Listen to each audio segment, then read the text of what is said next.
Hello everyone, I'm SUDIKCHA, a teacher trainee of Siliguri B.Ed College.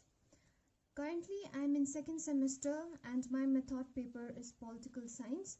So today I'm going to discuss very briefly about the concept of peace, which also happens to be included in CBSE Political Theory book of class 11.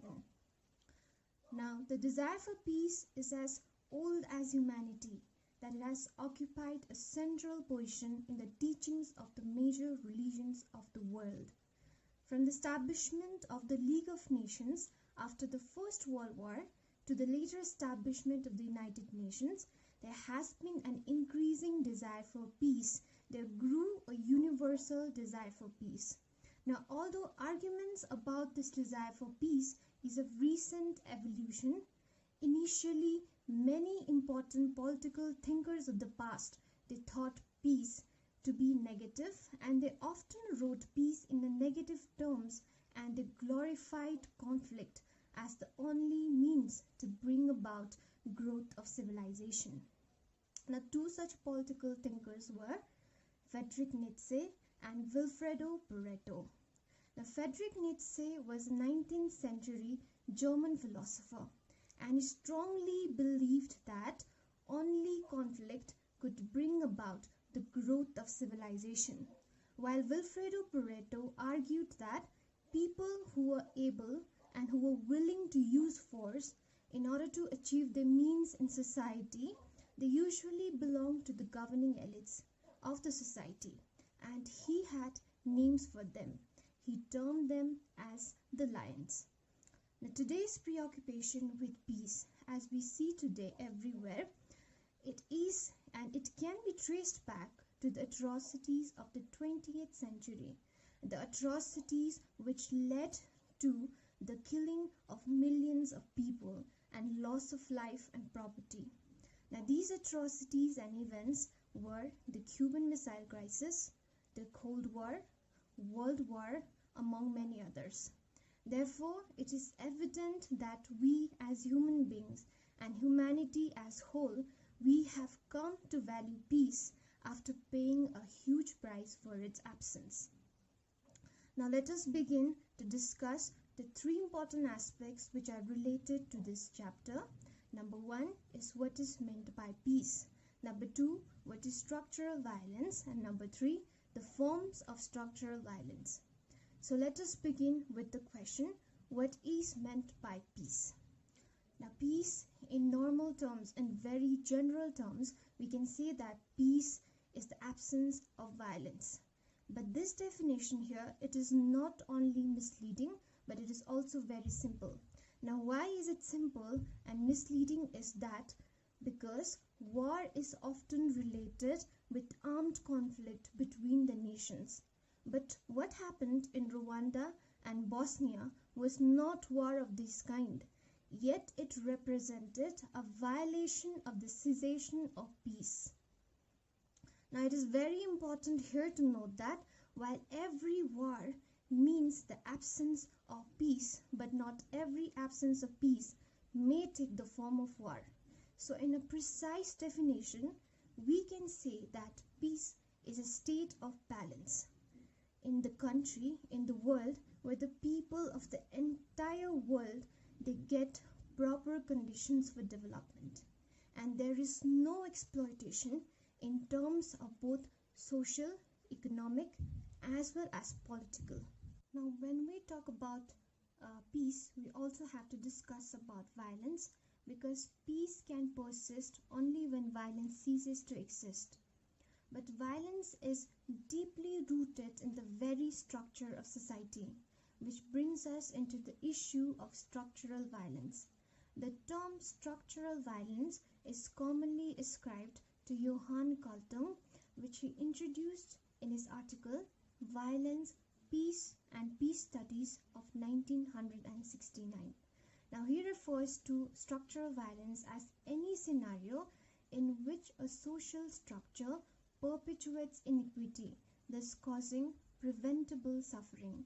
Now, what is meant by this is that there are certain social institutions and gender practices which not only inflict inequalities of caste, class, and gender, but it also causes injury in subtle and invisible ways. And any challenges which are made towards these hierarchies are often resolved with conflict and violence. So structural violence means a form of violence where some social institutions may harm people by preventing them from meeting their basic needs. Now, there are various forms of structural violence, but particularly in this chapter, we will discuss about caste system, racism, communalism, colonialism, and patriarchy as the form of structural violence. Now, first, let us begin with caste system. Caste system means the practice of untouchability and social exclusion of the lower caste, which generates a great deal of inequality and oppression. Now, we have certain provisions in our constitution which prohibits these practices, and particularly Article 17 of the Indian Constitution prohibits untouchability in any form. But as we see that these practices are still prevalent in the society, and even today it seems that our country is still struggling to erase the scars of this ugly custom. Next, patriarchy as a second form of structural violence. It results in subordination and discrimination against women. It is when patriarchy is when men were thought to be more rational and intelligent than women, and women were denied many opportunities just for being a woman. Several manifestations of patriarchy are there, and some of which are female feticide, dowry-related crimes, harassment in workplace, rape and honor killing, and denial of adequate nourishment and education to girl child. As sad as it sounds now, the crimes against women are ever rising, and it is a sad reality. Next, let us move on to colonialism. Colonialism is a policy of acquiring full or partial control over another country. Colonialism, though now is a rare phenomenon, but yet the Palestinian struggle against the Israelites shows that it has not completely disappeared. And however, some countries are yet to recover from the exploitation and the suffering that they endured during the colonial era. And finally, let us discuss about racism and colonialism as the forms of structural violence. Now, racism and colonialism involves the oppression of an entire racial group or community.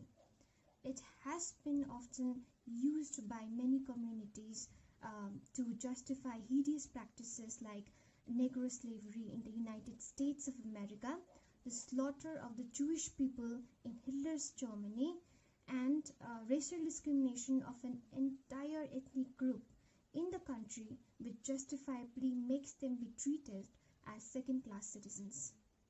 Generally, it is believed that violence is evil, but sometimes violence is used to curb violence.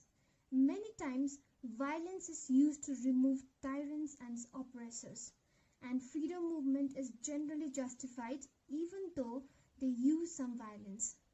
But the fact is that the use of violence does not achieve just ends in the long run, because violence means destruction. In the long run, the use of violence could turn out to be self-defeating, and that is why pacifists consider peace as the supreme force. They are against the use of violence even for just ends. Mahatma Gandhi also outrightly rejected the use of violence for the attainment of just ends. He insisted on non-violence and satyagraha as the means for resolution of conflict. Ahimsa, according to Gandhi, was the supreme virtue, and he was never prepared to abstain from it. Gandhi felt that non-violence was the only realistic force in life, and even pacifists advocate the mobilization of truth to win the hearts and minds of oppressors. And moreover, all these forms of violence are detrimental for the establishment of peace. For the psychological harm which is suffered by the victims, it causes grievances that persist over generations. While just and lasting peace can only be attained by removing these grievances and causes of conflict through dialogues. Because there are methods to prevent war and to maintain peace, which we will discuss in our next video. So please stay tuned and thank you for watching.